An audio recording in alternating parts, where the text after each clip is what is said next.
So Larry Hoover, who was one of the founders of the Gangster Disciples, who's doing life in prison, recently renounced his association with the Gangster Disciples. He wrote a letter. He said, regardless, these people are apart from me and do what they do with zero encouragement or direction from me. To be clear, if I had any ability to influence them, I'd ask them that they forget me and forsake the gang life forever. I have long since renounced my association with any and all criminal organizations and their membership. I am no longer a member, leader, or even an elder statesman of the Gangster Disciples. I want nothing to do with it now and forever. I agree with him. This is someone very revered in that type of world, and he's completely renounced that. But look at how much time he's done in prison. I mean, he's been there for like 20 years now. And at some point you want to come home. And you know, you have to realize that me sticking to my principles, my morals, who I am, means a lot. But these white folks ain't looking at me like that. They looking at me as like I'm this head motherfucker that's in charge of everything.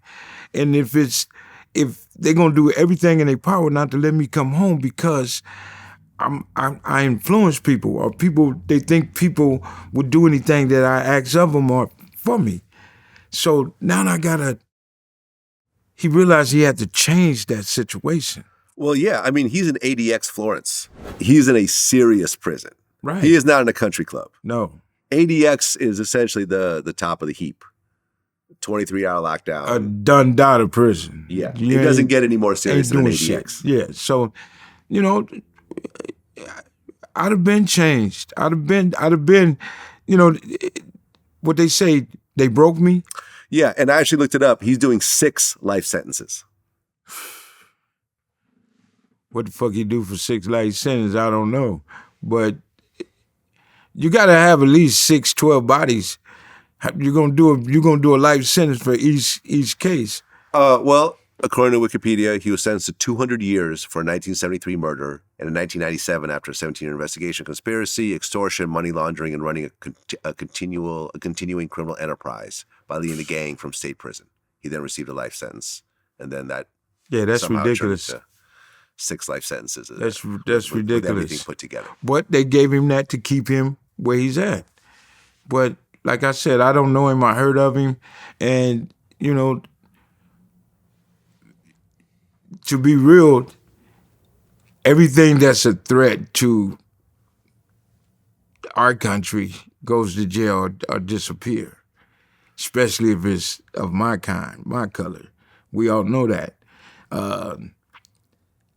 The only one I ain't seen that we have that I think is left is Farrakhan. The only one that I've seen speak for anything. You know what I'm saying? You don't see. They ran Jesse Jackson off. You don't see him no more. You don't see Al Sharpton. They ran him off. So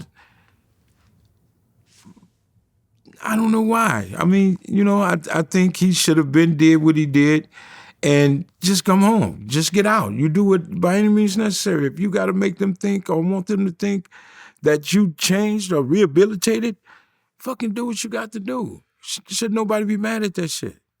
I mean, to be honest, at this point in Chicago, from everything I know, all the people I've interviewed, there is no central leader in the Gangster Disciples or the Black Disciples. It's scattered with cliques all over the city, all over the country.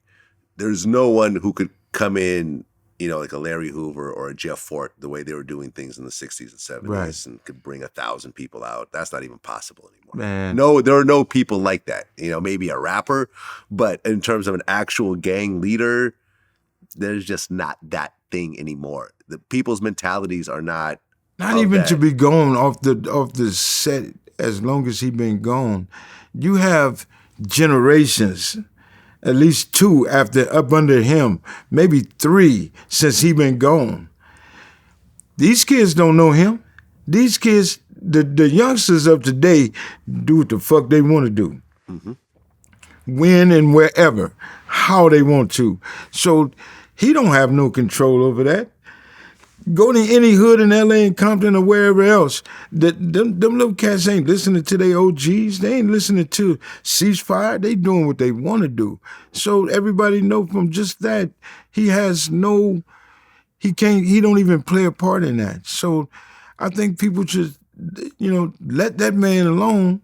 Let him do what he's trying to do and get him off of social media. This is what's killing him. Everybody voicing opinions and saying if he this, if he that, that's what's killing him. Leave him alone. Yeah, man, listen, I hope he comes home at one point. Man. I think, at this point, he's done so much time. He's an old man.